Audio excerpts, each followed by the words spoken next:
ব্যবসা করতে ভয় পাওয়া উচিত। এটা খুবই ইম্পর্টেন্ট। ঠিক আছে? বিকজ আমাদের সেই কাজটাই করা উচিত যেটা করতে আমার একটু ভয় লাগবে। আমি যদি খুব কমফোর্টেবল ফিল করি, ওই জায়গায় আপনি খুব ভালো কিছু করতে পারবেন না। বিকজ আপনি বোর হয়ে যাবেন কয়েকদিন পরেই। বাংলাদেশে গাড়ি কেনা, মেইনটেইন করা এবং বিক্রি এটা গ্যাম্বল। এক কথায় যদি এটা true. Building a business is like playing a video games which is full of challenges, এবং এই জন্য এটা এত মজার। সারা পৃথিবীতেই স্টার্টআপের সাকসেস রেট অনলি 5-10%। আমার ফ্যামিলি মেম্বার খেতে পারে না, এবং প্রবাবলি ঢাকা 10% মানুষের ডায়াবেটিস আছে এখন। হিউজ পপুলেশন, ঠিক আছে? তার মানে 20 লক্ষ মানুষের প্রবাবলি ডায়াবেটিস থাকে, তারা খেতে পারছে না। তারা তো বঞ্চিত হচ্ছে, তাদের সামনে অন্যরা খাচ্ছে, তারা বঞ্চিত হচ্ছে। কোথাও পাওয়া যায় না, আমি বানাবো, আমার ফ্যামিলি মেম্বার জন্য আমি জিনিসটা বানাবো। তারপর আমার খেয়াল হলো, আচ্ছা এরকম তো লক্ষ লক্ষ আছে, তো আমি যে আমার ফ্যামিলি মেম্বার জন্য বানালাম, অন্যরা তো ট্রাই করতে পারছে না। আচ্ছা আমি একদিন একটু ফেসবুকে পোস্ট দিলাম যে দেখি তো কিউরিওসিটি আছে কিনা অন্যদের। আমি হিউজ রেসপন্স পেলাম। ওখান থেকে আমি এনকারেজড হলাম, আচ্ছা তাহলে তো আমি এই প্রোডাক্টটাকে তাদের কাছে পৌঁছায় দিতে পারি।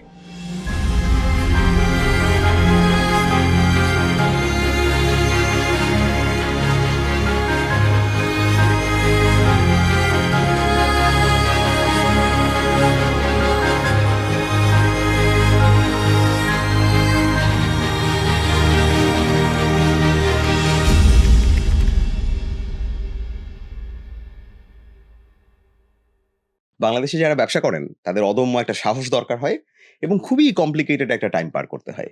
স্পেশালি যারা আসলে স্টার্ট আপ মডেলটা ফলো করেন, আমার কাছে মনে হয় অনেক প্রমিসিং নাম আমরা শুনি এবং তারপরে কিছুদিন পরে কিছু ফান্ড রেজ করার পরে দেন অনেকে আর খুঁজে পাওয়া যায় না। এই যে জটিল একটা বাস্তবতা, আবার একদিক থেকে এন্টারপ্রেনারশিপ নিয়ে আমাদের ইউনিভার্সিটিগুলো কথা বলছে, বিভিন্ন সেমিনার সভা অনেক কিছু হচ্ছে। সবকিছু মিলায়ে আমরা চাই স্টার্টআপ ফ্রেন্ডলি একটা দেশ হতে। যারা এর মধ্যে ভালো করছেন তাদেরকে আমার মনে হয় সবার সামনে নিয়ে আসা উচিত। এর কারণ হচ্ছে সেখান থেকে আমরা অনুপ্রেরণা পাবো, বুঝতে পারবো কোথায় ভুলগুলো ছিল তাদের, তারা কিভাবে শিখেছেন এবং সেগুলো আমাদের যেন কাজে আসে। আজকে আমরা আমাদের স্টুডিওতে যান্ত্রিকের ফাউন্ডারকে পেয়েছি। সো ভাই, থ্যাংক ইউ সো মাচ আমাদের শোতে আসার জন্য। Thank you for giving me the opportunity. আপনি স্টার্টআপ জার্নিটা শুরু করেছেন বোধহয় বেশ আগে। আপনি জি। যখন সফটওয়্যার নিয়ে কাজ করছিলেন। আমি একটু এই মানে ট্র্যাডিশনাল চাকরি, because you are a very brilliant guy. আপনি চাকরিতেও খুব ভালো করছিলেন। হয়তো করতেন, এখন সিএক্সও লেভেলে থাকতেন। মানে ওই জার্নিটা না করে আপনি ব্যবসার দিকে কেন আসলেন? এবং কোনো অনুপ্রেরণা আশপাশ থেকে বা চ্যালেঞ্জেস? G, thank you. আমি তো চাকরি জীবন শুরু করেছিলাম আমার ডিপার্টমেন্টে শিক্ষক হিসেবে গ্র্যাজুয়েশনের পরে। তো ২ বছর পরে আমি রিয়ালাইজ করলাম যে আমার প্যাশনটা আসলে প্রোগ্রামিং। তো তারপরে আমি সফটওয়্যার ইন্ডাস্ট্রিতে জয়েন করি, এবং সেখানে ২০১১ সাল পর্যন্ত কাজ করি। তো তারপরে আমার রিয়ালাইজেশন হলো যে I should do something bigger. মানে আমি হয়তোবা একটা কোম্পানিকে হেল্প করছি to help them reach their goals. আমি নিজেই তো কিছু একটা করতে পারি। রাইট। তো ওই চিন্তা থেকে ২০১১ সালে আমি একটা সফটওয়্যার কোম্পানি বিল্ড করি, যেটা বিদেশি ক্লায়েন্টদের সাথে কাজ করত। এবং ২০১৮ সাল পর্যন্ত এটা আমি কন্টিনিউ করি। ওই সময়টাতে একটা পর্যায়ে পৌঁছানোর পর আমার মনে হলো I should do something even bigger. কি করব? এটা আসলে আমার এসেছে একটা পাস্ট এক্সপেরিয়েন্স থেকে। আমি আমার ১ম গাড়ি কিনি ২০০৯ সালে, এবং সেই গাড়ি কেনা, মেইনটেইন করা এবং বিক্রি করার যে এক্সপেরিয়েন্স, সেই এক্সপেরিয়েন্স থেকে আমার একটা ইনসাইট এসেছিল যে this entire ecosystem is broken. মানে গাড়ি কেনা, মেইনটেইন করা এবং বিক্রি, এখানে ট্রাস্টের ভয়াবহ অভাব। এবং জাস্ট বিকজ কেউ কাউকে ট্রাস্ট করে না, everything is complex, true. Unstructured. ঠিক আছে? তো যেহেতু আমি সফটওয়্যার ইন্ডাস্ট্রির লোক, আমার কাছে মনে হয়েছে the root problem was things are not organised. তো আমি খুব সহজ করে যদি বলি, আমরা যদি গাড়ির যা কিছু হয় ওগুলাকে যদি স্ট্যান্ডার্ডাইজ করতে পারি ইউজিং ইনফরমেশন টেকনোলজি, এবং সেগুলোকে অর্গানাইজ করে আপনার বিভিন্ন সিস্টেমের মাধ্যমে যদি সবাইকে সহজে ইউজ করতে দিতে পারি, তাহলে কিন্তু ফর এক্সাম্পল গাড়ির কি কাজ হইতে পারে একটা লিস্ট পাইলেন আপনি। ঠিক আছে? তারপর প্রতিটা কাজের প্রাইস কত হইতে পারে, ওটার কোয়ালিটি মেট্রিক্স গুলা কি, ঠিক আছে? আপনি বুকিং করতে পারবেন, আপনি আপডেট করতে পারবেন, এভিডেন্স দেখতে পারবেন, পেমেন্ট করতে পারবেন। সো এই জিনিসগুলো করলে কিন্তু অনেক কিছু অর্গানাইজ করে ফেলা সম্ভব। ওইভাবে আ থট প্রসেসটা এরকম ছিল। তো 2018 সালেই আমি সিদ্ধান্ত নেই যে না, I should stop the software company and take this as my next challenge to do something bigger. মানে এইটা কিন্তু বেশ একটা জিলের ব্যাপার, একটা সাহসের ব্যাপার। কারণ আপনার একটা একটা এস্টাবলিশড একটা ইন্ডাস্ট্রি, 11 থেকে 18 লম্বা সময় ধরে কাজ করছিলেন। You are making good amount of money and then you started যান্ত্রিক just to solve this problem. জি, এটাকে আমি এভাবে বলি যে দেখেন, এভারেস্টে অনেকে চড়তে যায়, রাইট? রাইট? জানে যে মারা যাবে, কিন্তু আপনি তাদেরকে থামিয়ে রাখতে পারবেন না। তারা এভারেস্টে যাবেই বা পাহাড়ে চড়বেই, ঠিক আছে? কিন্তু আমি কিন্তু এভারেস্টে যাব না, ঠিক আছে? আমার কাছে মনে হবে যে ওখানে গেলে আমি মারা যেতে পারি। There are some people who are actually driven by big challenges. তো আমার ভিতরে ওই জিনিসটা আছে। আমি সবসময় মানে চ্যালেঞ্জিং কোনো কিছু না করলে আমার ভালো লাগে না। হ্যাঁ, আমি বোর হয়ে যাই। If anything is too easy I get bored easily. So ওই কারণে আমার মনে হয়েছে যে না, ঠিক আছে, আমি প্রফেশনাল লাইফে একটা হয়তোবা একটা পর্যায়ে গিয়েছি। তারপরে সফটওয়্যার কোম্পানি রান করেছি। সেটা দিয়ে হয়তোবা একটা পর্যায়ে গিয়েছি। আমার কাছে মনে হচ্ছে I should do something even more challenging, এবং যেটা হয়তোবা মিলিয়নস অফ মানুষকে পজিটিভলি ইমপ্যাক্ট করবে। আ এটা এটা আমার সবচাইতে বড় return, not the business success. এজন্যই আসলে এই সিদ্ধান্তটা নেয়া। এই খুবই ইন্টারেস্টিং। এরকম মানুষ কম। ফ্যামিলির লোকজন কোন লেন্সে দেখে আসলে আপনাকে বা দেখতো? এখন তো definitely they are very proud. ওই সময়টা কি ওনারা এই ব্যাপারটা সাপোর্ট করেছিলেন কিনা? I was fortunate, মানে I was fortunate, আমার কাছে মনে হয়েছে যে আমি যেই সিদ্ধান্তটা নিতাম সবাই ট্রাস্ট করত। That there must be a good reason behind this okay. decision. But yes, শঙ্কাও ছিল। মানে আম হয়তোবা অনেকে ভাবতো যে যেই সিদ্ধান্তটা নিচ্ছি সেটা বেশি রিস্কি হচ্ছে। আম সো বাট আমি বলব যে ট্রাস্টও ছিল। মানে ওকে, পুরাপুরি ডিসঅ্যাপয়েন্টমেন্ট ছিল না। ওকে। Interesting combination. আপনার ফ্যামিলিতে আর কেউ এরকম আছেন কিনা? নাকি না, আপনি আমার গোটা ফ্যামিলিতে আমি ১ম entrepreneur, আর কেউ না। এইটা মানে আমার যেটা হয়, আমিও খুব ব্যবসা-ট্যাবসা করতে চাই এবং আমার ফ্যামিলিতে টুকটাক কিছু মানুষজন আছেন ব্যবসা করেন। কিন্তু আমার সাহসটা হয় না। সো আমার আই এম সিউর আমার মতো এরকম অনেক লোক আছেন। এই মানুষগুলো কি বলবেন? যারা আসলে ব্যবসা করার ইচ্ছা রাখেন কিন্তু সাহস রাখেন না? ব্যবসা করতে ভয় পাওয়া উচিত। এটা খুবই ইম্পোর্টেন্ট। ঠিক আছে? বিকজ আপনি আসলে আমাদের সেই কাজটাই করা উচিত যেটা করতে আমার একটু ভয় লাগবে। আমি যদি খুব কমফোর্টেবল ফিল করি, ওই জায়গায় আপনি খুব ভালো কিছু করতে পারবেন না। বিকজ আপনি বোর হয়ে যাবেন কয়েকদিন পরেই। মানুষ ভিডিও গেমস কেন খেলতে পছন্দ করে? Because there are challenges there. Right? আপনি একটু ভুল করবেন, ইউল গেট কিলড। ঠিক আছে? Hmm, but you get hooked. তাই না? Right. So restart. Exactly, building a business is like playing a video games which is full of challenges, এবং এইজন্য এটা এত মজার। ঠিক আছে? আপনার সবসময় আপনি অ্যাড্রিনালিন রাশ এর মধ্যে থাকবেন। হ্যাঁ? আপনি ছোট চ্যালেঞ্জ উইন করে আপনি আ ছোট সাকসেস পাবেন। ঠিক আছে? এবং আপনি নেক্সট চ্যালেঞ্জ নেওয়ার জন্য সবসময় আ রেডি থাকবেন। এই জিনিসটা না খুব দরকার। তো আমি বলব যে দিস ইজ গুড দ্যাট আপনি ভয় পান বিজনেস করতে। ঠিক আছে? এইজন্যে আপনি এটাতে ভালো করবেন। যারা ভয় পায় না, তারা আসলে বিজনেসটা আসলে কতটুকু চ্যালেঞ্জিং বুঝে না। Very interesting perspective. আমি তো আগে ভাবতাম এটা একটা লিমিটেশন। এখন মনে হচ্ছে ইটস আ অপরচুনিটি। না, অবশ্যই এটা অপরচুনিটি। রাইট। ভাইয়া বাংলাদেশে অনেকেই অনেক বড় নাম করে স্টার্টআপ স্টার্ট করেছেন এবং আমরা দেখেছি সেই স্টার্টআপ গুলো উইথ টাইম কিন্তু বেশিরভাগই আর সফলতার মুখ দেখে নাই। এইটা আসলে মানে এই ব্যাপারটাকে আপনি কিভাবে ইভালুয়েট এটা করেন? খুবই স্বাভাবিক। সারা পৃথিবীতেই স্টার্টআপের সাকসেস রেট অনলি 5 to 10%। সারা পৃথিবীতে এটা। So this is very normal. প্রবলেমটা হচ্ছে যে স্টার্টআপ বিজনেস আসলে কিভাবে চলে, স্টার্টআপ বিজনেসের গোলটাই কি, এটা আমরা অনেকে আসলে বুঝি না। যার ফলে এক্সপেকটেশনটা রং হয়। হুম, হুম। যে বেশিরভাগ যে ফেল করছে এটা আমরা হার্ট হই। কিন্তু সত্যি কথা হচ্ছে বেশিরভাগই ফেল করার কথা। আমি সহজ একটা উদাহরণ দিই। ধরেন আম রেস্টুরেন্ট বিজনেস কিভাবে চলে আমরা সবাই জানি, right? Hmm, you will get thousands of restaurants. হুম, কিন্তু আপনি যদি কেস স্টাডি করেন, আপনি দেখবেন বেশিরভাগ রেস্টুরেন্ট ১ম ১-২ বছর ভিতরে ফেল করে। কেন?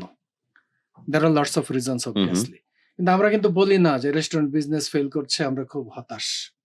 কিন্তু সত্যি কথাটা হচ্ছে বেশিরভাগ রেস্টুরেন্ট বিজনেস প্রথম ১-২ বছর ফেল করে। হুম, হুম। তো দেখেন একটা কনভেনশনাল বিজনেস যেটার বিজনেস মডেল সবাই জানে হাউ ইট ওয়ার্কস, যেটা শত বছর ধরে চলছে সেটাও দিতে গেলে বেশিরভাগ ফেল করে। হুম, হুম। সেখানে স্টার্টআপ বিজনেস হচ্ছে নতুন কোন একটা প্রবলেমকে সলভ করে নতুন উপায়ে, যেটা তাদের কনজিউমারও বুঝতে পারে না, ইকোসিস্টেমও বুঝতে পারে না, মানে ইনভেস্টরও বুঝতে পারে না, টিমও কনফিউজ থাকে। হুম, হুম। তাহলে you can imagine how challenging this is going to be. Right, everything is new, everything is challenging. তাহলে এটা তো ফেলিওর রেট আরো বেশি হবে, তাই না? Right. It is expected that they will fail much higher rate than the conventional businesses. So it's okay. হ্যাঁ, but important হচ্ছে যে আমরা ফেইলিউর কেন হচ্ছে বুঝতে পারছি কিনা, হ্যাঁ, সেগুলা নিয়ে কাজ করছে কিনা, ইকোসিস্টেম ইমপ্রুভ করছে কিনা, ফাউন্ডারে ইমপ্রুভ করছে কিনা, ঠিক আছে? হাল ছেড়ে দিচ্ছে সহজে নাকি ফেল থেকে লার্ন করছে, এই হুম, হুম। জিনিসগুলো না ইম্পর্টেন্ট। সো আমি বলবো যে হ্যাঁ, ফেল করছে, করবে। But at the same time failure ভিতর থেকেও কিন্তু আমরা ইম্প্যাক্টফুল গুড স্টার্টআপ পেয়েছি। ফর এক্সাম্পল পাঠাও, হ্যাঁ? ফর এক্সাম্পল বিকাশ, ঠিক আছে? For example Chaldal, right. হ্যাঁ? সো আমরা ১০০টা স্টার্টআপ থেকে যদি ২টা সাকসেসফুল স্টার্টআপও পাই, I would say that is encouraging given the fact that we have a very early ecosystem. So right. আমি এটা পজিটিভলি দেখি। আম এখান থেকে যদি একটু প্রশ্নটা এভাবে করি ভাইয়া, বাংলাদেশে ব্যবসা করাটা কতটা সহজ বা কতটা কঠিন? খুবই কঠিন। Everything is against you. আপনি ১ম এ ব্যবসা করতে যাবেন, আপনার ফ্যামিলি থেকে ১ম এ ডিসকারেজড হবেন। আপনার ব্যবসা করতে গেলে ফান্ড দরকার, কে আপনাকে ফান্ড দিবে? ব্যাংক আপনাকে ফান্ড দিবে না। Because you don't have history, right. ঠিক আছে? আপনার ফ্যামিলি বা ফ্রেন্ডস থেকে টাকা নিতে হবে, যারা প্রচন্ড ভয়ে আপনাকে টাকাটা দিবে। তারপর হচ্ছে আপনি বিজনেস করতে যাবেন, আপনার তো কোনো একটা পার্টিকুলার ডোমেইনে এক্সপেরিয়েন্স লাগবে, রাইট। অ্যাডভাইস লাগবে। You will not find many credible people advising you, hmm, hmm. ঠিক আছে? আপনি টিম হায়ার করবেন কিভাবে? আপনি তো নতুন। আপনার এখানে কেন একজন জয়েন করবে? ট্রু। ঠিক আছে? সে তো টপ জয়েন ট্যা করতে চাইবে টপ না। ট্যালেন্ট এমনিও পাবো না। পাবেন না। ট্রু, আপনাকে ট্রু, মিডিওকার লোক বিল্ড করে চলতে হবে, ট্রু। ঠিক আছে? আপনি নিউ টু বিজনেস, আপনি আপনার ডোমেইন জানেন না। আপনি আপনার প্রোডাক্ট কি বানাবেন জানেন না। আপনার কাস্টমারদের পেইন পয়েন্ট কি জানেন না। So most of the times you will end up making the wrong product for the wrong people. Everything is full of challenge. Okay. It's like a video game. Regulatory ইকোসিস্টেমটা কতটা কঠিন? মানে ধরেন আমি একটা ব্যবসা করতে চাই, আমার যারা রেগুলেটরি বডিজ আছেন, তারা কতটা হেল্পফুল হন আসলে? হেল্পফুল মানুষ আছেন। না থাকলে কোনো কিছুই কাজ করত না। বাট অনেক কিছু ইমপ্রুভমেন্ট হতে হবে। অনেক লিমিটেশনস আছে আমাদের পলিসি লেভেলে অনেক এখনো অনেক কিছু অনেক বেশি কনজারভেটিভ। বিকজ স্টার্টআপ কনসেপ্টটা এখনো নতুন, হুম, ঠিক হুম। আছে? উনারাও শিখছেন কন্টিনিউয়াসলি, অ্যাডাপ্ট করার ট্রাই করছেন। আমরাও তাদেরকে টাইম টু টাইম ফিডব্যাক দেই যে এটা এরকম হলে ভালো হয়, হুম, হুম। আমাদের জন্য ইজিয়ার হয়। সো এটা ইভলভ করছে। we are still not there, but this is under a process. ওকে। ভাইয়া এবার তাহলে একটু যান্ত্রিকের গল্পটায় আসি। তাইলে বোধহয় আমরা রিয়াল লাইফ স্টোরি গুলোর সাথে রিলেট করতে জি। পারবো। যখন যান্ত্রিকটা স্টার্ট করলেন, কি আইডিয়া থেকে স্টার্ট করলেন এবং পরবর্তীতে কিভাবে ইভলভ করলেন? আচ্ছা। আমি গাড়ি চালিয়ে কিশোরগঞ্জ যাওয়া আসা করতাম। হুম, হুম। তো আমার সবসময় ভয় করতো হঠাৎ করে যদি গাড়ি নষ্ট হয়, তাহলে তো বিপদে পড়ে যাবো। কি হবে? আমি চাকাও ঠিকমতো খুলতে পারতাম না। ড্রাইভার ছিল না। হুম, হুম। তো ওই ভয়টা আমার সবসময় ছিল। এই ভয়টা একদিন সত্যি হয়ে গেল গুলশানে। আমার গাড়ি স্টার্ট নিচ্ছিল না। তো আমার টেকনিশিয়ানকে কল দিলাম। সে বলল, "স্যার অনেক ব্যস্ত আজকে, আমি গ্যারেজে আসতে পারবো না। আপনি আশেপাশে দেখেন।" আশেপাশে কোনো ওয়ার্কশপ খুঁজে পাইনি। তো আমি ৩ ঘন্টা আটকে ছিলাম। পরে এক ভদ্রলোক আমাকে নোটিস করে আসেন এবং স্টার্ট করতে হেল্প করেন। তো ওইটা না আমাকে স্ট্রাইক করে ঐদিন। ২০১৮ সালের ঘটনা এটা। যে এলন মাস্ক, তখন আমি জাস্ট কয়েকদিন আগে পড়লাম যে এলন মাস্ক মঙ্গল গ্রহে লোক পাঠানোর প্রজেক্ট হাতে নিয়েছে। তো আমি চিন্তা করলাম এলন মাস্ক ২০১৮ সালে মঙ্গল গ্রহে লোক পাঠানোর তোড়জোড় করতেছে। আর ঢাকায়, মানে বাংলাদেশের রাজধানী ঢাকার সবচেয়ে ইম্পোর্টেন্ট প্লেস গুলশানে গাড়ি নষ্ট হওয়াতে আমি হেল্পলেস। তার মানে probably I should do something about it. আমি অনেকদিন ধরে ভাবছিলাম কিছু একটা করব গাড়ি মেইনটেন্যান্স এর পেইন নিয়ে। তখন আমার মনে হলো আচ্ছা, this is a sign, I must do something now. ওই দিনে আমি অফিসে গিয়ে টিমকে বললাম তোমরা একটা অ্যাপ বানাও যেখানে রাস্তাঘাটে গাড়ি নষ্ট হলে ইমার্জেন্সির হেল্প রিকোয়েস্ট পাঠানো যাবে এবং নিয়ার বাই একটা টেকনিশিয়ানকে খুঁজে পাওয়া যাবে। That's how it begin. Okay. তারপর অনেক ইভলভ করেছে, শুরুটা আর কি এভাবে হয়েছে। ওকে। তারপরে ফিজিক্যালিও আপনারা নিজেরাও মেইনটেন্যান্স শপ দিয়েছেন জি। এবং ঢাকার বেশ প্রিমিয়াম লোকেশনে দিয়েছেন। জি। এই ডিজিটাল থেকে কেন মনে হলো যে না আমাদের প্রিমিয়াম শপও দেওয়া দরকার? আচ্ছা, এটার পেছনে একটা গল্প আছে। আমাদের শুরুটা হয়েছিল তো রোড সাইড অ্যাসিস্ট্যান্ট সার্ভিস নিয়ে। হুম, হুম। তারপর আমরা একটা পর্যায়ে রেগুলার মেইনটেন্যান্স সার্ভিস দেওয়ার জন্য বিভিন্ন গ্যারেজের সাথে চুক্তি করি, শত শত গ্যারেজের সাথে চুক্তি করি। তো আমরা দেখলাম আমাদের প্রমিসটা ছিল গাড়ির মালিকদের কাছে যে আমাদের থ্রুতে যদি গাড়ি মেইনটেন্যান্স সার্ভিস করা হয় তাহলে ট্রাস্ট পাবে। Hmm, hmm. On behalf of the customers we will do the quality assurance. Hmm, hmm. কিন্তু এই প্রমিসটা রাখতে গিয়ে আমাদের প্রচন্ড কষ্ট হতো। কারণ গ্যারেজগুলো আমাদেরকে যে প্রমিস করতো যে আমাদের গাইডেন্স অনুযায়ী কাজ করবে, দিন শেষে এটা করতো না তারা। কিন্তু বদনাম হতো আমাদের। ঠিক রাইট। আছে? তো যান্ত্রিকের মাধ্যমে কাজ করেছিলাম। আসলে আমি তো ডিসহার্টেড। ঠিক আছে? তো এইভাবে আমরা ৩-৪ বছর চেষ্টা করি। কিন্তু কোনোভাবে এটা ফেস করতে পারিনি। তারপর আমরা রিয়ালাইজ করলাম যে we should learn how a garage business operates. What is their pain point? তার কেন এটা করে? There must be reasons why they do this. ঠিক হুম, হুম। আছে? তো তারপরে আমরা সিদ্ধান্ত নিলাম না আমরাই গ্যারেজ দিব। দিয়ে লার্ন করব, ডিপলি লার্ন করব। তাদের দুঃখটা কোথায়? তাদের পেইনটা কোথায়? কেন তারা এটা করে? হুম, হুম। ওই পারপাস থেকে আমরা নিজেরা গ্যারেজ এস্টাবলিশ করি and we are very thankful that we decided to do that because আমাদের ডিপ লার্নিং হয়েছে এটা করার পরে। আমরা ডিপলি বুঝতে পেরেছি যে কি, কি প্রবলেম তাদের হয়, কিভাবে সেগুলো সলভ করতে হবে এবং কিভাবে সেগুলো সলভ করলে গ্যারেজগুলোর জন্য ভালো হবে এবং at the end of the day ওটা গাড়ির মালিকদের জন্য ভালো হবে এবং আমরা একটা সাস্টেইনেবল বিজনেস বিল্ড করতে পারবো। হ্যাঁ, এজন্যই। That's really wonderful. এই যে বেস্ট প্র্যাকটিসেস ডেভেলপ করা অ্যান্ড দেন এই লার্নিংটাকে ছড়ায় দেওয়া অন্যান্য গ্যারেজদের মধ্যে মানে this is really a wonderful job. কারণ আমার নিজের গাড়ি নিয়ে এক্সপেরিয়েন্স খুব একটা ভালো না। আমার কাছে মনে হয় গাড়ি মানে হাতি। গাড়ি পালা আর হাতি পালা একই রকম। স্পেশালি মেইনটেন্যান্সের এই জায়গাটা সবসময় আমাকে ভয় লাগে। জি, এবং বাংলাদেশে যেটা হয় যে সবাই টয়োটা গাড়ি চায় কারণ হচ্ছে আমাদের মেকানিকরা টয়োটা গাড়ির সাথে বেশি কমফোর্টেবল, জি, রাদার অন্যান্য ব্র্যান্ডের গাড়ির সাথে কমফোর্টেবল আমাদের কাছে এখনো মনে হয় কম। জি, বাট এই জায়গাটায় ডেফিনেটলি আপনারা অনেক কাজ করার সুযোগ পাচ্ছেন। জি। যারা এই মানে গ্যারেজ মালিক ওনারা কি আন্তরিক হন নাকি ওনারা তো একটা ট্রেডিশনাল ওয়ে আছে, ওনারা কি আপডেটেড বেস্ট প্র্যাকটিসের সাথে এমব্রেস করতে চান? আমাদের আগের এক্সপেরিয়েন্স যেটা দে ওয়ার ভেরি ওয়েলকামিং। কারণ না হওয়ার কোনো কারণ নেই, আমরা তাদেরকে কাস্টমার দিব। Everyone loves customers. So but right. Problem হচ্ছে যে আমাদের গাইডেন্স ফলো করি যে কোয়ালিটি অ্যাসুরেন্স করতে হবে এইটা আবার তারা পছন্দ করতেন না। ওকে। ঠিক আছে? তো তারা শর্ট টার্ম বেনিফিটটা দেখতেন। তো এখন আমরা যেটা করছি, আমরা এমন একটা বিজনেস মডেল ডেভেলপ করতে চাচ্ছি গ্যারেজগুলোর জন্য, যেটা একটা প্রচলিত গ্যারেজের যেই পরিমাণ বিজনেস হয় বছরে তার চাইতে 10 গুণ বিজনেস করা সম্ভব। একই পরিমাণ রিসোর্স দিয়ে। ওকে। ঠিক আছে? তো we believe they are going to love it. আমরা অলরেডি প্রচুর ইনবাউন্ড রিকোয়েস্ট পাচ্ছি যে ভাই আমরা যান্ত্রিকের গ্যারেজ হইতে চাই, প্লিজ অনবোর্ড আস। কিন্তু আমরা এখনো করছি না। বিকজ আমরা একটা সার্টেন গোল অ্যাচিভ করে তারপর এক্সপান্ড করতে চাই। ওকে। তো এইজন্য একটু টাইম নিচ্ছি। ওকে।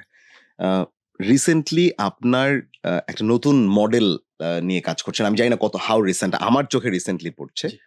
সেটা হচ্ছে যে সেকেন্ড হ্যান্ড কার কেনা-বেচা নিয়ে বাংলাদেশের সবচেয়ে বড় সমস্যা এগেইন ট্রাস্ট। কারণ যার কাছ থেকে আমি কিনছি তাকে আমি বিশ্বাস করতে পারছি না। যিনি আমার কাছ থেকে কিনছেন তিনিও বিশ্বাস করছেন না আসলে যে আমি সত্যি কথা বলছি না মিথ্যা কথা বলছি। আমরা দিন শেষে ড্রাইভারদের উপর বিশ্বাস করছি যারা যেমন আমার যদি এক্সপেরিয়েন্স বলি, আমি একটা সেকেন্ড হ্যান্ড গাড়ি যখন ২০১৭ সালের দিকে কিনতে যাই, তো আমার পরিচিত একজন ড্রাইভার ছিলেন, উনাকে আমি ডাকলাম। তো উনি গাড়ির পেছনের সিটে বসলেন। বললেন যে, "আপনি চালান, আমি পেছনের সিটে বসি।" উনি পেছনের সিটে বসে কি বুঝলেন আমি জানি না। বললেন, "এই গাড়িটা ভালো।" কিন্তু আমার মনের মধ্যে কিন্তু খচখচ করছে যে আসলে পেছনের সিটে বসে কি আদৌ বোঝা সম্ভব? আমিও তো পেছনের সিটে বসি। একটা ভালো আমি জানি না, এই ধরনের অনেক থিওরি হয়তো লোকালি ডেভেলপ করেছি আমরা। এবং এইটা নিয়ে যান্ত্রিক কাজ করছে যে এই ট্রাস্টের জায়গাটা কেমনে কাজ করে বা কিভাবে আসলে এই জায়গাটায় একটা সার্টিফিকেশন দেয়া সম্ভব। এইটা একটু যদি আচ্ছা, আমি প্রথম একটা কথা বলি। বাংলাদেশে গাড়ি কেনা, মেইনটেইন করা এবং বিক্রি একটা গ্যাম্বল। এক কথা যদি বলি। ট্রু। আর True. যান্ত্রিক এক কথা বলে যান্ত্রিক কি করে, যান্ত্রিক is turning this gamble into a science. এক কথা যদি বলি যান্ত্রিক আসলে কি করতে চায়। তো এখন এখানে কিন্তু অজস্র কমপ্লেক্স প্রবলেমস। আপনার যত কমপ্লেক্স প্রবলেম হবে, your solution need to be simple enough. আপনি কমপ্লেক্স প্রবলেমকে কমপ্লেক্স সলিউশন দিয়ে কখনোই মানে ইফেক্টিভ করতে পারবেন না। তা আমাদের সবসময় চিন্তা ছিল যে এই ইন্ডাস্ট্রিতে 101টা প্রবলেম আছে, প্রতিটা প্রবলেম কমপ্লেক্স। দেখেন কেন কমপ্লেক্স আমি বলি। এটা একটা ইকোসিস্টেম, যে ইকোসিস্টেম 5টা স্টেক হোল্ডার কাজ করে: টেকনিশিয়ান, গ্যারেজ মালিক, হুম ড্রাইভার, স্পেয়ার পার্ট সাপ্লায়ার এবং যান্ত্রিক এবং গাড়ির মালিক। 6টা স্টেক হোল্ডার। হুম আমি একটা নর্মাল মার্কেট প্লেস বিজনেসের কথা বলি। উবারে কয়টা স্টেক হোল্ডার আছে? 2টা। একটা হচ্ছে প্যাসেঞ্জার, আর একটা হচ্ছে driver. Hmm still it is extremely challenging to build such a business. আর আমাদের এখানে 5টা স্টেক হোল্ডার যান্ত্রিক বাদে। হুম তাহলে you can imagine how difficult is to build a business here by solving everyone's problem. মানে আপনাকে এমন একটা সলিউশন বিল্ড করতে হবে যেটা 5টা স্টেক হোল্ডার জন্য কাজ করে।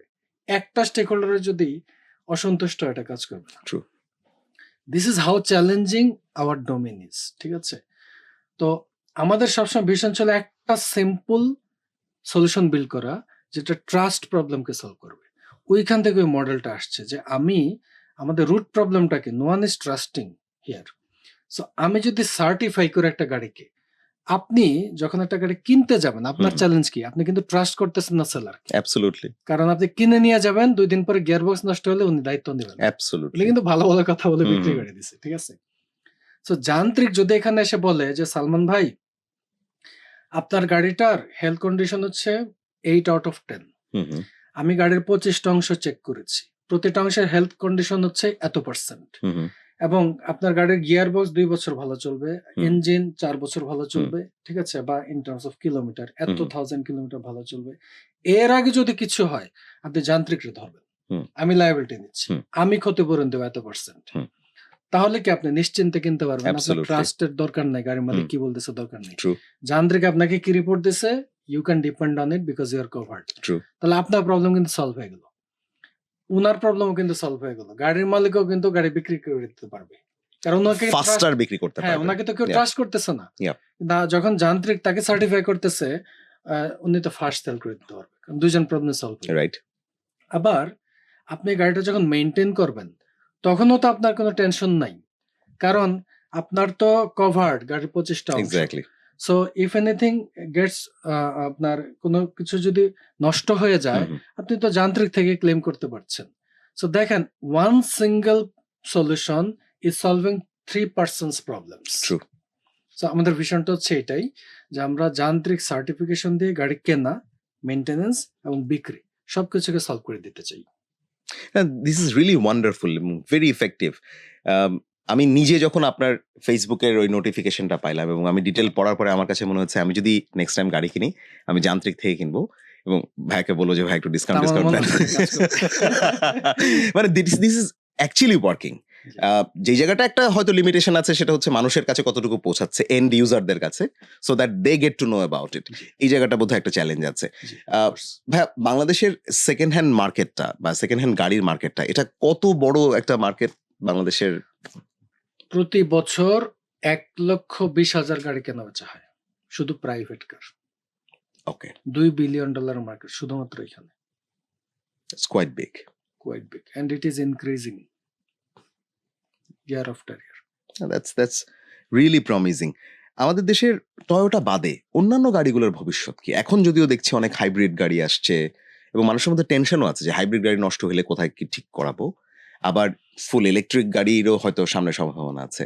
বাংলাদেশে মানে টয়োটা ছাড়া আর কোনো গাড়ির কি সম্ভাবনা দেখেন কিনা আপনি? ইদানিং কিন্তু মানুষের টেস্ট চেঞ্জ হচ্ছে। একটা সার্টেন সেগমেন্ট অফ কাস্টমার্স যারা গাড়ি কারা অ্যাফোর্ড করে, আপনি ধরে নিতে পারেন তারা ইকোনমিতে টপ লেভেলে এক্সিস্ট করে, টপ 10% প্রবাবলি। তাদের ভিতরে আবার ধরেন একটা সার্টেন পার্সেন্টেজ আছে যারা 5-6 বছর বা 10 বছর টয়োটা গাড়ি চালিয়েছে, শুরু করেছে। তাদের টেস্ট চেঞ্জ হচ্ছে, they are changing the models, they are moving into other models. ঠিক আছে? তো আমি যখন প্রথম গাড়ি কিনি 2009 সালে, তখন আমার কাছে এক্সাক্ট ডেটা নাই, বাট প্রবাবলি রাস্তার 80% গাড়ি ছিল টয়োটা, হুম, ম্যাক্স 20% অন্যান্য গাড়ি ছিল। হুম।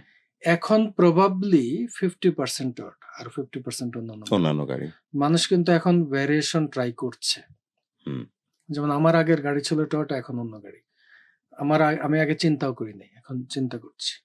আমার পরিচিত বেশিরভাগ মানুষেরই অন্যান্য মডেলের গাড়ি আছে। হুম, সো আমি যেটা দেখছি যে অন্যান্য ব্র্যান্ডের গাড়ি ভবিষ্যতে বাড়বে, এবং in terms of technology hybrid গাড়ি এখন দারুণ পপুলার। হ্যাঁ, মানুষের মনে ভয় আছে, কারণ ব্যাটারিটা তো আপনার নষ্ট হয়ে যেতে পারে 5-6 বছর পরে। বাট আপনি 5-6 বছরের স্প্যানে যদি চিন্তা করেন, ইকোনমিক ভ্যালু কিন্তু ব্যাটারির বেটার দেন আপনার fuel। রেগুলার কার। হ্যাঁ, রেগুলার কার। আর 5-6 বছর পরে নষ্ট বইটা ধরেও যদি চিন্তা করেন, ঠিক আছে? যান্ত্রিক সার্টিফিকেশন একটা ইউনিক প্রপোজিশন হচ্ছে, অনেকে ইউজড আপনার হাইব্রিড গাড়ি কিনতে ভয় পায়। কারণ কেনার পরে যদি নষ্ট হয়ে যায়, রাইট। তার একটা বিপুল খরচ। ট্রু। আমরা ব্যাটারির উপরেও ওয়ারেন্টি দিচ্ছি, ব্রেক বুস্টের উপরেও ওয়ারেন্টি দিচ্ছি। That much confident we are. That's wonderful. ঠিক আছে? সো আমরা প্রবলেমকে অপরচুনিটিতে কনভার্ট করছি। মানে যেখানে হাইব্রিড ইউজড কার গাড়ি মালিকরা বিক্রি করতে পারছে না, হুম, এবং যারা বায়ার্সরা কিনতে ভয় পাচ্ছে, আমরা সেখানে আমাদের কাজ হচ্ছে প্রবলেমকে অপরচুনিটি কনভার্ট করা। রাইট। আমরা সেটার উপর ওয়ারেন্টি দিচ্ছি। তাহলে উনিও বিক্রি করতে পারছে, আপনিও কিনতে পারছেন। নতুন যে গাড়িগুলো আসছে একেবারেই নতুন, যেমন BYD এর কথা বলতে পারি, ওয়ার্ল্ড ওয়াইড খুব ভালো করছে, চাইনিজ ব্র্যান্ড, অ্যান্ড প্রবাবলি এখন টেসলাকেও কোনো কোনো জায়গায় ছাড়িয়ে যাচ্ছে। বাংলাদেশের যেই রোড সিস্টেম বা বাংলাদেশের যে ওয়েদার, এই ধরনের গাড়িগুলো কি ভালো করবে ভবিষ্যতে? ভালো করবে। আমাদের ইকোসিস্টেমটা এখনো অতটা ম্যাচিউরড হয় নাই। যেমন মানুষের মধ্যে অবভিয়াস একটা কোয়েশ্চেন আছে যে আমি যে ইলেকট্রিক গাড়ি কিনবো, চার্জিং স্টেশন আছে কিনা Right. যথেষ্ট। ঠিক আছে? আমি সব জায়গায় যেতে পারবো কিনা? এই ভয়গুলো আছে। হুম, আম এবং চার্জিং স্টেশন ডেভেলপ হচ্ছে, ইকোসিস্টেম ডেভেলপ হচ্ছে, বাট ওই ভয়গুলো আছে। ঠিক আছে? সো এখনো অতটা ধরেন মানুষ এখনো অতটা ওপেন হয় নাই। হুম, বাট স্টিল আ আম মানুষ কিন্তু কিনছে। এবং যত দিন বাড়বে তত চার্জিং স্টেশন বাড়বে, তত ইকোসিস্টেম বেটার হবে। আরেকটা ভয় হচ্ছে, মানুষ ভয় পায় যে এই গাড়িগুলো নষ্ট হলে কি হবে? ঠিক আছে? আরেকটা ভয়ের কথা বলে ফেলি, আপনি জি। তারপরে যদি বলেন, ধরেন বৃষ্টি হলো, বন্যা হলো, অথবা জি, পানি জমে গেল, জি, ইলেকট্রিক গাড়ি যদি জি, আহ, জি। না কাজ করে, তখন তো জায়গায় বসা, এই ধরনের ভয়ও আছে কিন্তু। হ্যাঁ, এই ধরনের ভয় আছে। সো নতুন যেকোনো কিছু obviously আমাদের এত টাকা দিয়ে কিনবেন, 40-50 লাখ টাকা দিয়ে। obviously আপনি 1000 টা নেগেটিভ চিন্তা করবেন। Uh but at the same time they must have very good strong value propositions. তাদের নিশ্চয়ই অ্যান্সার আছে যে আ আ হ্যাঁ, এই আম কনসার্ন গুলো আছে, বাট স্টিল আমাদেরও অ্যান্সার আছে। হুম, হ্যাঁ, নিশ্চয়ই তাদের খুব কনভিন্সিং হুম, অ্যান্সার আছে। ফর এক্সাম্পল তারা চার্জিং স্টেশন কোথায়, কোথায় আছে, হুম, এই ডেটা গুলা তাদের কাছে আছে। নিয়ার ফিউচার ১-২ বছরে কোথায়, কোথায় হচ্ছে, হুম, এই ডাটা গুলা তাদের কাছে আছে। মেইনটেন্যান্স প্রবলেম হলে কি হবে? এগুলাও তাদের কাছে, সাপ্লাই চেইন ডেভেলপ করা আছে। ঠিক আছে? হুম, ওয়ার্কশপ অনবোর্ড করছে তারা। তারপর হচ্ছে যে বৃষ্টি হলে কি হবে? আমিও এটা নিয়ে ভাবি নাই। হুম। অনেস্টলি আজকে আপনার কাছ থেকে ১ম জানলাম। এটা নিয়েও নিশ্চয়ই তাদের আনসার আছে। আদারওয়াইজ তো সেল হতো না। True, true. সো আমার ধারণা বাড়বে। দিন, দিন বাড়বে। হ্যাঁ, মানুষজন আরো ওপেন হবে।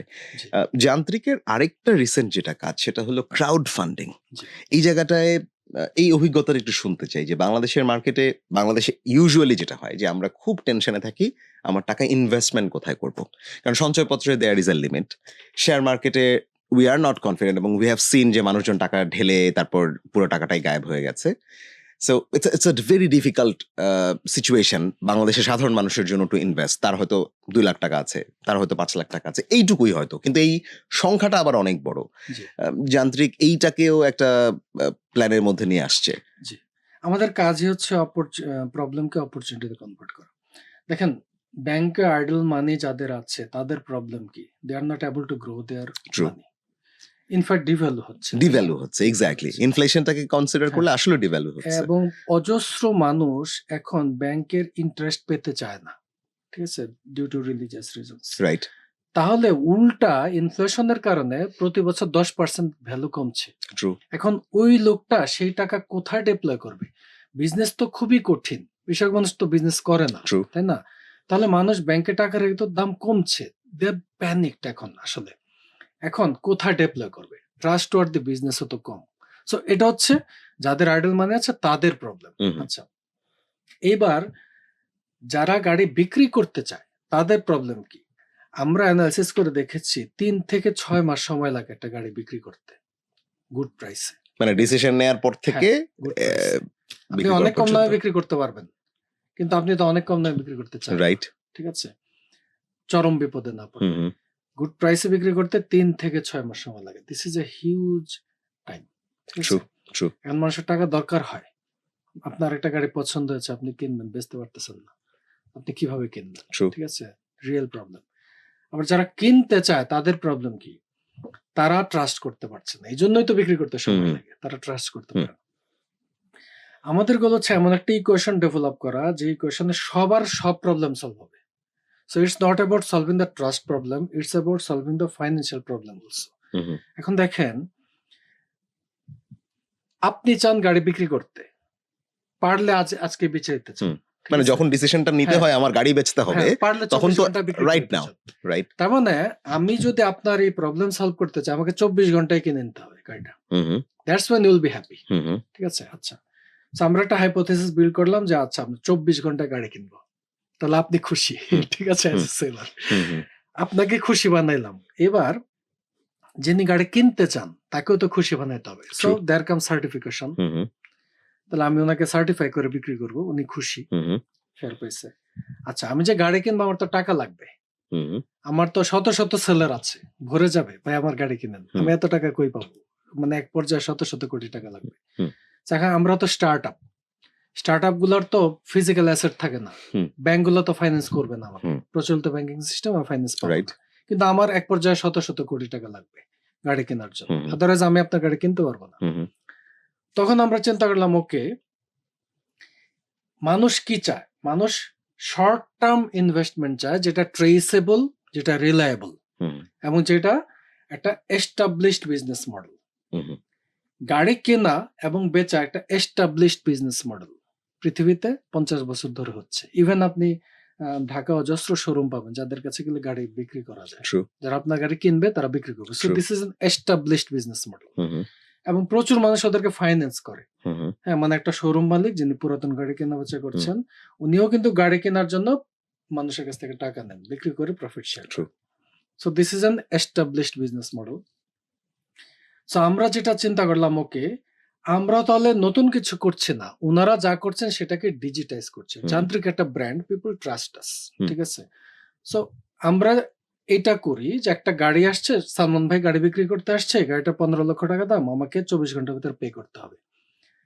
আমাকে ট্রাস্ট করা অজস্র মানুষ, যান্ত্রিকে ট্রাস্ট করা অজস্র মানুষ। আমরা করলাম কি, আপনার গাড়িটাকে সার্টিফাই করলাম, হুম হুম। বললাম যে আচ্ছা এই গাড়িটা হেলথ কন্ডিশন নেই, এটার বাইং প্রাইস এত, পটেনশিয়াল সেল প্রাইস এত, এবং এটা 1 মাসের ভিতরে সেল করলে পটেনশিয়াল প্রফিট এত হবে। Hmm hmm. Who wants to invest in this? আমি একটা প্ল্যাটফর্ম বানিয়ে বলে দিলাম যে 50,000 টাকা থেকে শুরু করে যে কোনো অ্যামাউন্ট ইনভেস্ট করা যাবে। হুম হুম। হ্যাঁ, এটার পটেনশিয়াল প্রফিট এত। So whoever wants you can invest. তো আমরা একটা পাইলট হিসেবে প্রথমে এটা বানিয়ে একটা গাড়ি কেনার জন্য পোস্ট করলাম। দেখা গেল মোটামুটি 14 ঘন্টার ভিতরে ইনভেস্টমেন্টের টাকা উঠে গেল। Okay. তারপরে আরেকটা পোস্ট করলাম, দেখা গেল 4 ঘন্টার ভিতরে উঠে গেল। হুম হুম। তারপরে আরেকটা পোস্ট করলাম, দেখা গেল 1.5 ঘন্টার ভিতরে উঠে গেল। The way it is going, আমার কাছে মনে হচ্ছে সামনে 5 মিনিটের ভিতরে আমরা ইনভেস্টমেন্টের টাকা তুলে ফেলবো। This is how much the interest is in the market. Right. কেন? আমাদেরকে অনেকগুলো ইকুয়েশন মেলাতে হয়েছে। This is a trustworthy existing business, so not very risky. Hmm hmm. People are buying and selling cars all the time. Hmm. আমরা ওইটাই করছি। And we are trustworthy because we are in the business for 8 years. Hmm. People trust us না। Hmm. আমরা এরকম না যে মানে business fail করতে পারে। হুম। 8 বছর টিকে গেছি ভাই, আর তো ফেল করার সম্ভাবনা নেই, ঠিক আছে? So people trust in our business. তারপর আমাদের ফিজিক্যাল এক্সিস্টেন্স আছে। হ্যাঁ, এমন না যে high high company only digital right, বন্ধ করে দিলেই শেষ। Right. We have physical existence, ঠিক আছে? সো ফিজিক্যাল এক্সিস্টেন্স যাদের আছে পিপল তাদেরকে ট্রাস্ট করে। আরেকটা ব্যাপারও আছে বোধহয় যে আমি এক্সাক্টলি জানি আমার টাকাটা কোথায় ব্যবহৃত হচ্ছে। এক্স্যাক্টলি। আপনি কিন্তু লং টার্ম ইনভেস্ট করছেন না। আপনি ১ মাসের জন্য একটা গাড়িতে ইনভেস্ট হুম, করছেন যেটা ১ মাস পরে প্রফিট সহ মূল টাকা আপনাকে রিটার্ন করে দেওয়া হচ্ছে। রাইট। তারপর আমরা একটা ট্রেসেবল সিস্টেম বানিয়েছি যেখানে আপনি দেখতে পাচ্ছেন কোন গাড়িটাতে কত টাকা ইনভেস্ট হচ্ছে, হুম, হুম, কখন আমারটা ওই প্ল্যাটফর্মের থ্রুতেই টাকা ট্রান্সফার করতে পারছেন, প্ল্যাটফর্মেই টাকা ফিরে আসছে, ভেরি ট্রান্সপারেন্ট। সো সব ইকুয়েশন মিলে যাচ্ছে and the return is very encouraging. আপনি ব্যাংকে যদি ইন্টারেস্টও নিতেন যে পরিমাণ টাকা আয় হতো তার চাইতে অ্যাটলিস্ট 2 টাইমস। ঠিক আছে? সো সব ইকুয়েশন মিলে যাচ্ছে এজন্য we are getting very good response. এবং আমাদের কাছে মনে হচ্ছে এটা এত ইম্প্যাক্টফুল একটা বিজনেস হইতে পারে যেখানে গাড়ির মালিক গাড়ি বিক্রি করতে পারবে, একজন বায়ার গাড়ি কিনতে পারবে, হুম, হুম, মেইনটেইন করতে পারবে ট্রাস্টওয়ার্দি ওয়েতে। একজন ইন্ডিভিজুয়াল যার আইডল মানি আছে হুম, হুম। উনি একটা রিলায়েবল বিজনেসে এটা ডিপ্লয় করে শর্ট টার্মে ভালো প্রফিট গেইন করতে পারবে। এবং আরেকটা মজার ব্যাপার হচ্ছে this is kind of A gamification. মানে মানুষ ভিডিও গেমস খেলতে খেলতে হুম, যখন মজা পায়, হুম। আপনি এই ইনভেস্টমেন্টটা করতে মজা পাবেন। ঠিক আছে? একটা গাড়ি আসছে, একটা উত্তেজনা। রাইট। ঠিক আছে? কত টাকা? এত টাকা। ৳৫০,০০০। আচ্ছা, লোকজন ইনভেস্ট করছে। শেষ হুম, হয়ে যাচ্ছে। আমি তাড়াতাড়ি ইনভেস্ট করি। ঠিক আছে? So this is kind of A gamification. আপনি মজাও পাবেন। রাইট। এন্টারটেইনিং পুরা জিনিসটা। That's wonderful. এবং লাইভ ড্যাশবোর্ডে দেখতে পারলে হ্যাঁ, বোধহয় হ্যাঁ, আরো এক্সাক্টলি। আরো এন্টারটেইনিং হবে। আমি আমি যখন পোস্ট হুম, করি একটা হুম, গাড়ি, হুম। আমাকে অজস্র ইনভেস্টর ডাক দেয়। "ভাই, আমারটা তাড়াতাড়ি নেন। শেষ হয়ে যাচ্ছে।" ঠিক আছে? আমি খুব মজা পাই। That's wonderful. ভাইয়া গাড়ি নিয়ে অনেক কথা হইলো। আপনি একটা ইনোভেটিভ মানুষ এবং এটা কন্টিনিউ করছেন এবং শুধুমাত্র এই আম সফটওয়্যার যেমন একটা কাঠখোট্টা ব্যাপার, আ গাড়ি এটাও একটা আ অন্যরকম জিনিস এবং কমপ্লিটলি একটা ডিফারেন্ট প্রোডাক্ট আপনি রিসেন্টলি ডেভেলপ করার চেষ্টা করছেন। আমরা একটু ছোট্ট করে শুনতে চাই যে ডায়াবেটিক বিস্কিট, ডায়াবেটিক কেক এই আইডিয়াটা কেন মনে হইলো এবং কেন মনে হলো যে এইটাই একটা ভালো প্রোডাক্ট হতে যাচ্ছে? আচ্ছা, আমার একজন ফ্যামিলি মেম্বারের ডায়াবেটিস ধরা পড়ে গত বছর। তো আমার ছোট ছেলের বার্থডেতে আমি কেক কিনে আনলাম। হঠাৎ করে মনে হলো যে সে তো খেতে পারবে না কেকটা। হু, হু, কারণ প্রচুর সুগার। এক্সট্রিমলি হার্মফুল তার জন্য। তারপর আমি খুঁজলাম কোথাও ডায়াবেটিক পেশেন্টদের জন্য কেক পাওয়া যায় কিনা। কোথাও পাওয়া যায় না। কোন ধরনের পেস্ট্রি কেক কোথাও নেই। গোটা উত্তরায় খুঁজলাম কোথাও নেই। আমি খুবই শকড হলাম। তারপরে পুরা ঢাকাতে খুঁজলাম কোন ব্র্যান্ডের কেউ ডায়াবেটিক কেক সেল করে না। হু, There is a fundamental reason for this because কেকের 50% is sugar. R sugar is the foundation of cake because it creates the body. Who, It creates the texture and taste. হু, এটা ছাড়া খুবই difficult. ঠিক আছে? এটা পরে শিখছি। তখন আমাকে এটা স্ট্রাইক করলো যে আমার ফ্যামিলি মেম্বার খেতে পারে না এবং আ প্রবাবলি ঢাকায় 10% মানুষের ডায়াবেটিস আছে এখন। হু, হিউজ পপুলেশন। ঠিক আছে? তার মানে ২০ লক্ষ মানুষের প্রবাবলি ডায়াবেটিস থাকে। তারা খেতে পারছে না। তারা তো বঞ্চিত হচ্ছে। তাদের সামনে অন্যরা খাচ্ছে, তারা হুম। বঞ্চিত হচ্ছে। তার তো ইচ্ছা ওই করে। যে হ্যাপি বার্থডে ওরা হ্যাঁ, তালি দিচ্ছে কিন্তু কেকটা খেতে হ্যাঁ, পারছে আমার না। কাছে খুব পেইনফুল লাগলো রাইট। জিনিসটা। ঠিক আছে? ঐদিন থেকে আমার মনে হলো যে কোথাও পাওয়া যায় নাই, আমিই বানাবো। আমার ফ্যামিলি মেম্বার জন্য আমি জিনিসটা বানাবো। হ্যাঁ? শুধু কেক না, আপনার তারা ব্রেড খেতে পারে না, কেক খেতে পারে না, পেস্ট্রি খেতে পারে না, আইসক্রিম খেতে পারে না, চকোলেট খেতে পারে না। মানে সুইট টুথ আছে এরকম কোনো কিছু তারা খেতে পারে না। হু, হু, খুবই পেইনফুল তাদের জন্য লাইফটা। তো আমার কাছে মনে হলো যে আমি আমার ফ্যামিলি মেম্বারের জন্য আমি নিজেই শিখে বানাবো। বিকজ আমি তো কোথাও পাচ্ছি না। হু, হু, আমি আইটির মানুষ। ১ম বারের মতো আমি ফুড নিয়ে পড়াশোনা শুরু হুম। করলাম। নিউট্রিশনাল ভ্যালু নিয়ে পড়াশোনা শুরু করলাম। কেমিস্ট্রি নিয়ে পড়াশোনা শুরু করলাম যে how this interacts in our body. Why মানে ডায়াবেটিস পেশেন্টদের কোন খাবারটা কেন হার্মফুল। হু, হু, ঠিক আছে? এবং very interesting learning I had. তারপরে আমি দিনের পর দিন, মাসের পর মাস এগুলা পড়াশোনা করলাম। বিভিন্ন জিনিস নিয়ে এক্সপেরিমেন্ট শুরু করলাম। ভোর ৬ টায় উঠতাম। ৮ টা পর্যন্ত এগুলো আমি এক্সপেরিমেন্ট করতাম। আমার উদ্দেশ্য ছিল আমি বানাবো হুম। আমার ফ্যামিলি মেম্বারদের জন্য। এবং এক পর্যায়ে আমি বানালাম। ঠিক আছে? তারপর আমার খেয়াল হলো আচ্ছা এরকম তো লক্ষ, লক্ষ আছে। তো আমি যে আমার ফ্যামিলি মেম্বারের জন্য বানালাম অন্যরা তো ট্রাই করতে পারছে না। আচ্ছা আমি একদিন একটু Facebook এ পোস্ট দিলাম। যে দেখি তো কিউরিওসিটি আছে কিনা অন্যদের। হুম, আমি হিউজ রেসপন্স পেলাম। হুম। ওখান থেকে আমি এনকারেজড হলাম। আচ্ছা তাহলে তো আমি এই প্রোডাক্টটাকে তাদের কাছে পৌঁছায় দিতে পারি। হুম, হুম, তো আমার একটা পরিচিত টিম আছে যারা ফুড বিজনেস নিয়ে কাজ করে। আমার তো ফোকাস যান্ত্রিকে। তাদেরকে আমি বললাম, "আচ্ছা তোমরা কি ডিস্ট্রিবিউট করবা এটা?" They are very happy hmm, hmm, doing this. So তাদেরকে বললাম, "আচ্ছা ঠিক আছে। তাহলে আমি ফর্মুলা দিয়ে দেই, হুম, তোমরা ডিস্ট্রিবিউট করো।" সো আমার আসলে আমি এটাতে ফোকাসড বিজনেস না আমার। ওরাই ওটা করছে। আমি জাস্ট ফর্মুলাগুলা বানিয়ে ওদেরকে শিখায় দেই। প্রোডাক্ট ডেভেলপমেন্ট গুলো কিভাবে শিখায় দেই, ওরাই সবকিছু করে। দারুণ, দারুণ। মানে এইটা একটা রিয়াল প্রবলেম। আমার জি। ফ্যামিলি মেম্বার যারা ডায়াবেটিক তাদেরও সেইম এই এই this is a bigger problem. True, this is about life and death. True, তাই না? Very true, very true. মানে আমার একটা গাড়ি না হইলেও চলবে। এক্সাক্টলি, কিন্তু আমি আমার খেয়ে পরে তো চলতে হবে আসলে। এক্সাক্টলি। না থ্যাংক ইউ শুভ ভাই। আমাদেরকে অনেকক্ষণ সময় দিলেন। আমার মনে হয় আমি নিজে ব্যক্তিগতভাবে অনেক কিছু শিখলাম এবং যারা এই পুরো শোটা আসলে দেখবেন তাদের জন্য আসলে অনেক আই ওপেনিং ব্যাপার-স্যাপার হবে। Thank you so thank much. You very much আমাকে সুযোগ দেওয়ার জন্য। Thank you. হ্যাঁ, thank you so thank you. Much.